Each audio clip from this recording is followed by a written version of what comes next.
Саламатсыздарбы? Кыргыз тилин үйрөнүү боюнча 15-сабагыбызды баштайбыз. Сабактын темасы ар бир кесип ардактуу. Сабактын максаты кесиптер жөнүндө түшүнүк алышат, кыргыз тилиндеги жөндөмөлөрдү үйрөнүшөт, сөздөрдү туура жөндөөгө көнүгүшөт.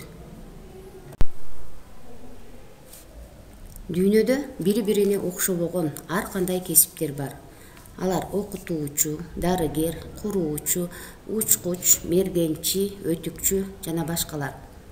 Бул кесиптердин ар бири өзүнчө кызыктуу. Ар биринин коомдо ээлеген өз орду бар. Мен бала кезимде өз кесибимди тандоодо көп ойлончумун. Бардык кесип мага кызыктуу сезилчү. Чындыгында эле көптөгөн кесиптердин ичинен бир гана кесипти тандоо өтө оор. Бирок бул кыйын маселени мектепти бүтүп жаткан ар бир адам чечиши керек. Менин кесибим мугалим. Бул кесипти мектепти бүткөндөн кийин гана тандадым. Ата-энем менин оюма каршы болгон жок. Мен өз кесибимди өтө жакшы көрөм. Сүйлөм ичинде сөздөрдүн байланышын, жөнүн, катышын көрсөтүп турган нын, га, ны, дан мүчөлөрү жөндөмө мүчөлөр деп аталат.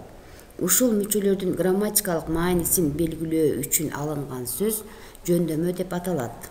Кыргыз тилинде 6 жөндөмө бар. Алар: атооч ким эмне, илик кимдин эмненин, барыш кимге эмнеге, табыш кимди эмнени, жатыш кимде эмнеде, чыгыш кимден эмнеден.